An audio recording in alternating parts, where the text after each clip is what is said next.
બાળકો, અગાઉના વિડીયોમાં આપણે કેટલાક રસપ્રદ ઉદાહરણ દ્વારા લંબાઈ માપવાની જુદી જુદી પદ્ધતિઓ વિશે શીખ્યા. આ વિડીયોમાં આપણે એના સંબંધિત કેટલીક ગેરસમજ વિશે જોઈશું.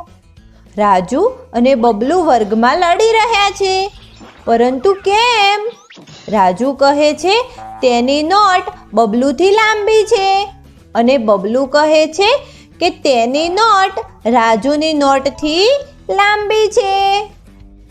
ત્યારે અપ્પુએ તેમને લડતા જોયા અને તેમને કહ્યું કે તે એક રબરનો ઉપયોગ કરીને તેમની નોટબુકની લંબાઈ માપી શકે છે.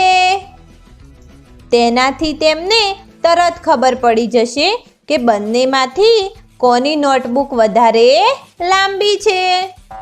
રાજુએ પહેલા એક રબરથી પોતાની નોટબુકની લંબાઈ માપી. તેની નોટબુકની લંબાઈ 5 રબર જેટલી લાંબી છે. હવે બબલુએ પણ તે જ રબરનો ઉપયોગ કરીને તેની નોટબુકની લંબાઈ માપી, પરંતુ બબલુની નોટબુકની લંબાઈ ફક્ત 4 રબરની લંબાઈ જેટલી લાંબી છે. રાજુ બબલુને ખીજવવા લાગ્યો કે તેની નોટબુક બબલુની નોટબુકથી લાંબી છે. અપ્પુને આ વાત સાચી નથી લાગતી. તેણે તરત તે બંનેની નોટબુકને એકની ઉપર એક મૂકી અને મેળવ્યું કે બંનેની નોટબુકની લંબાઈ એકદમ સરખી હતી.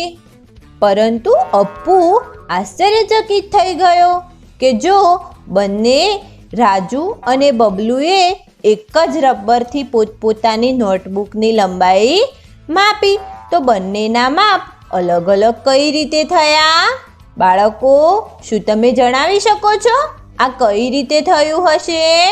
હકીકતમાં રાજુએ પોતાની નોટબુકની લંબાઈ આવી રીતે રબર મૂકીને માપી, પરંતુ બબલુએ પોતાની નોટબુકની લંબાઈ માપતી વખતે નોટબુકના નીચેના ભાગથી માપવાની શરૂઆત કરવાની જગ્યાએ થોડું ઉપરથી માપવાનું શરૂ કર્યું. એટલે તેની નોટબુકની લંબાઈ 5 રબરની જગ્યાએ ફક્ત 4 રબર થઈ ગઈ. બાળકો, યાદ રાખો, જ્યારે પણ આપણે કોઈ પણ વસ્તુની લંબાઈ કોઈ બીજી વસ્તુની લંબાઈની મદદથી માપવાની હોય ત્યારે આપણે હંમેશા તે વસ્તુના એક છેડાથી બીજા છેડા સુધી લંબાઈ માપવી જોઈએ. અપ્પુએ આ વાત રાજુ અને બબલુને સમજાવી. હવે રાજુએ બબલુને કહ્યું, ભલે તે બંનેની નોટબુકની લંબાઈ સરખી છે, પરંતુ તેની પેન બબલુની પેનથી વધારે લાંબી જરૂર છે. બબલુએ રાજુને કહ્યું, કેમ નહીં? તે પોતાની પેનની લંબાઈને યુપિનનો ઉપયોગ કરીને માપી લે. બંનેએ સરખી લંબાઈની યુપિન લીધી અને પોતપોતાની પેન માપી. રાજુએ કહ્યું તેની પેન 12 યુપિન જેટલી લાંબી છે અને બબલુએ કહ્યું તેની પેન 14 યુપિન જેટલી લાંબી છે. એકવાર ફરીથી અપ્પુને આ વાત કંઈક ખોટી લાગી. તેણે બંનેની પેનને એકની બાજુમાં એક પેન મૂકીને જોયું અને બંને પેન એકદમ સરખી લંબાઈની હતી. શું તમે જણાવી શકો છો આ વખતે બંનેમાંથી કોણે અને શું ભૂલ કરી છે?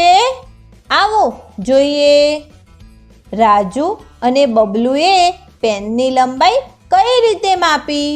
રાજુએ યુપિનને આ રીતે મૂકી અને બબલુએ આ રીતે.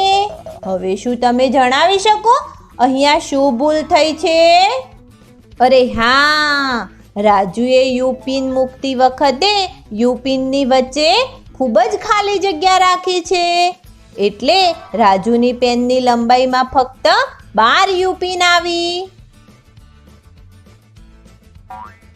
બબલુએ પેનની લંબાઈ માપતી વખતે યુપિનને એક સીધી રેખામાં યુ પિનની વચ્ચે કોઈ ખાલી જગ્યા ના રાખતા પેનની લંબાઈ માપી. એટલે તેની પેનની લંબાઈમાં 14 યુ પિન આવી. બાળકો યાદ રાખો, જ્યારે પણ આપણે કોઈ વસ્તુની લંબાઈ કોઈ બીજી વસ્તુની લંબાઈની મદદ વડે માપવી હોય તો આપણે તે વસ્તુઓની વચ્ચે કોઈ ખાલી જગ્યા ના રાખવી જોઈએ. રાજુ અને બબલુ અપ્પુ પાસેથી આ શીખીને ખૂબ જ ખુશ થઈ ગયા અને બંનેમાં મેળ થઈ ગયો. બાળકો, આ વિડીયોમાં આપણે લંબાઈ માપવાની જુદી જુદી પદ્ધતિઓ સંબંધિત કેટલીક ગેરસમજ જોઈ.